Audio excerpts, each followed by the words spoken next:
Son las 7 de la mañana y 28 minutos. Saludamos a esta hora al doctor José Antonio Cisneros, especialista. Doctor Cisneros, muy buenos días. Gracias por estar con nosotros. Buenos días, María Fernández, Juan Camilo y Roberto. Buenos días, doctor. Adelante, Juan Camilo. Doctor Cisneros, ¿cómo veo a usted personalmente la más reciente recomendación del Centro de Control y Prevención de Enfermedades de que es muy importante reabrir las escuelas ahora en agosto? No solamente porque pues es importante continuar con la educación de los niños, sino con que el impacto psicológico que puedan tener tanto tiempo encerrados puede tener consecuencias también en el largo plazo. Bueno, mira, la vuelta a la normalidad es algo necesario, saludable, etcétera. El problema es cuándo. Y la lógica dice que uno no debe volver a poner a la gente en contacto con otras personas cuando la curva de casos es cada vez más ascendente. En otras palabras, hay cada vez más infectados en la calle. Otro factor que me preocupa en el caso de las escuelas es que una de las cosas más difíciles en esta pandemia ha sido los portadores sanos, es decir, las personas infectadas pero asintomáticas. No hay estudios importantes que demuestren cuál es la prevalencia del virus en los niños. Sabemos que no se enferman tanto como los adultos, pero no sabemos qué tanto pueden ser portadores sanos, es decir, niños que están infectados, que pueden infectar a otros adultos incluso, pero que ellos a su vez no parecieran tener síntomas. Esto es peligroso porque hay un concepto en epidemiología que se llama el vector. El vector es el que precisamente, como en el caso de la malaria, el mosquito, transmite de la persona enferma a la persona sana el virus. En este caso, imagínate, los niños pasarían en las escuelas a ser los vectores. En otras palabras, llevarían el virus de una persona que los infecte a ellos, sin ellos darse cuenta, a otros niños que van a ser infectados, que a su vez van a infectar a otros adultos en el hogar o en la escuela. Entonces, como bien lo dijo en un comentario que hizo Roberto un poco antes, en el mismo programa, hay una cantidad de cosas que no están bien descritas. Pues hay una presión política porque los niños vuelvan a la escuela, no solamente por el beneficio de los niños, vamos a estar sinceros, pues muchas personas no pueden trabajar si los hijos no están en la escuela. Entonces yo creo que esa es la presión, una presión doble porque los niños no se atrasen, una presión porque la gente pueda ir a trabajar y dejar a sus niños en la escuela, pero también entonces eso en el medio de una prevalencia viral enorme como está ahora, que sabemos que hay una cantidad de gente que no sabe que está infectada, es potencialmente peligroso de que se acelere aún más la cifra de infectados, la cifra de casos que necesitan hospitalización y la cifra eventualmente de las personas que vayan a fallecer producto de esta enfermedad. Ahora, doctor, muy buenos días.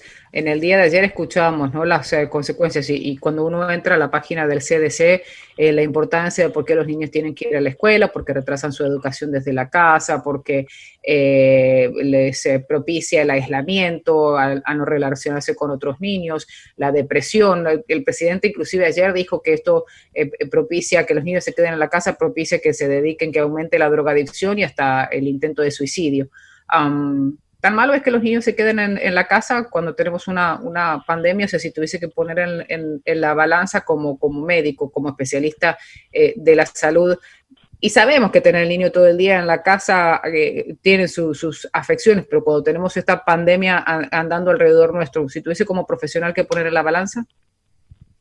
Bueno, no tiene sentido. No tiene sentido realmente en medio de una situación donde los adultos están cayendo cada día más con una severa infección pulmonar, que se esté proponiendo el intercambio de niños en las escuelas. Y estamos hablando de una total hipocresía. Fíjate tú que por un lado está esa preocupación por los niños, pero la cantidad de gente que se va a quedar sin trabajo porque no se quiere reaprobar los auxilios financieros para mantener las pensiones de desempleo, pues también afecta mucho al niño no tener con qué comer y ver a los padres en ese estado de angustia de no tener dónde trabajar. En otras palabras, yo creo que en eso estoy de acuerdo, cada ciudad, cada condado deberá evaluar esta posibilidad dependiendo de su situación de infección local. O sea, es muy difícil decir genéricamente las escuelas deben abrir, pero deben abrir ¿dónde? Habrá condados donde no hay un solo caso y habrá condados como Miami-Dade donde es demasiado peligroso salir a la calle a menos que esté justificado porque hay demasiada gente infectada. Doctor, quiero primero darle los buenos días y después aprovechar para reconocer la labor que ustedes están haciendo.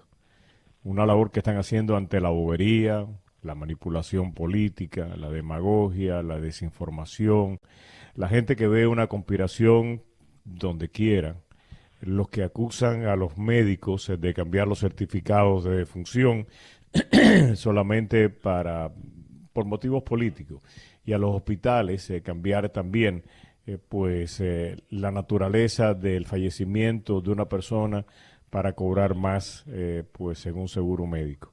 A los que ponen en duda las mascarillas, el distanciamiento social. Ustedes se tienen que enfrentar a todo eso y están en la primera línea de combate. Quiero reconocer, ayer murió un médico, un doctor muy conocido en los medios de comunicación de esta ciudad, es el doctor José Antonio Soto. El doctor escaló el Everest, allá puso una plaquita reconociendo a su Cienfuegos natal, un pueblecito de Cuba. Reconoció lo que significaba para él ser cubano-americano y dejó eso allí en el Everest, esa plaquita. O sea, era una persona que hacía ejercicios continuamente, tenía toda la preocupación que puede tener un especialista de la salud ante esta pandemia y falleció. Hemos tenido varios médicos que nos han hablado con un altísimo grado de frustración, doctor, de cómo ustedes se están enfermando, del riesgo que ustedes corren, de cómo a veces uno reporta de que en algunos de nuestros países, México, Argentina, en algunos de nuestros países los trabajadores de la salud están perseguidos y hasta atacados por gente de su barrio que los ve no como los salvadores, sino como los enemigos. Y aquí tal pareciera en esta sociedad que para algunos los trabajadores de la salud son los enemigos, cuando dicen de que cambian los certificados médicos, que los hospitales, la motivación de los hospitales es emitir certificados de función alterados para ganar más dinero. Tal parecería que salieran de una película surrealista, donde uno no cree que esas cosas pueden suceder. Pero quería aprovechar, y perdone que me haya extendido, quería aprovechar estos segundos para reconocerlos a todos ustedes. El nivel de personas contagiadas entre la comunidad de trabajadores de salud es altísima. Están exponiendo su vida continuamente. Y nada más que quería aprovechar estos minutos, doctor, para a través de usted expresarle a todos los trabajadores de la salud nuestro reconocimiento, nuestra gratitud, y qué lamentable que haya personas que no reconocen esa labor. Doctor, muchísimas gracias, de verdad que sí, por todo lo que ustedes están haciendo. Bueno, muchas gracias, Roberto, y mis condolencias a la familia del colega José Soto, a sus familiares y amigos. Mira, lo que tú estás diciendo es correcto, y lo más lamentable es que es un fenómeno norteamericano, o sea, de los Estados Unidos de Norteamérica. De eso no está pasando en muy pocos otros países, está pasando esto. Y está pasando recientemente, si tú recuerdas, hasta el mes de marzo y abril, los médicos de este país, y todo, cuando hablo de los médicos me refiero a todo el personal de salud, desde el camillero hasta el que maneja la ambulancia, todos eran unos héroes. Sobrevolaron los cielos de Miami nuestras Fuerzas Armadas, celebrando el heroísmo, la valentía de aquellos que están en las trincheras. Porque yo, como médico retirado, yo estoy más fundamentalmente tratando de comunicar la mejor manera posible la severidad del proceso. Pero los colegas que sí están viendo pacientes a diario, esos sí están arriesgando su vida. Y eran ellos los héroes de toda esta campaña. Y de repente un viraje político ha transformado a las medidas sanitarias de prevención, a las medidas de mitigación y a los actos de comunicación en este sentido en una identificación política que no era el objetivo. La mayoría de los médicos que mandan a usar las máscaras, a lavarse las manos y a distanciarse socialmente, no lo están haciendo por motivos políticos, están tratando de preservar la vida de sus pacientes y de la gente en general. Pero el lineamiento político que vino del liderazgo máximo dijo no, eso es simplemente algo que no se justifica porque es una conspiración. Y aquí tenemos entonces el resultado, una desmoralización en cierta forma del sector salud, que después de haber hecho grandes esfuerzos esos primeros 3 meses por mitigar y contener la curva de crecimiento, ahora ve como la curva está disparada, cada vez más ascendente. Doctor, y eso es uno de los temas, ¿no? ¿A qué le hacemos caso? Y esa es la gran preocupación.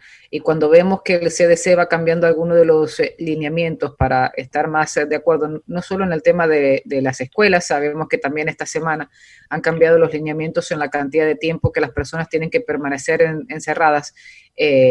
Según estudios, según presión política, ese creo que es uno de los grandes temores, ¿no? En estos momentos en los que se disputa si seguimos apostando por la economía o por la salud. Muchísimas gracias, como siempre, es un placer tenerlo aquí en el programa. Gracias, María Fernanda. Feliz día. Gracias a usted, Un doctor. feliz Que día. tenga buen día.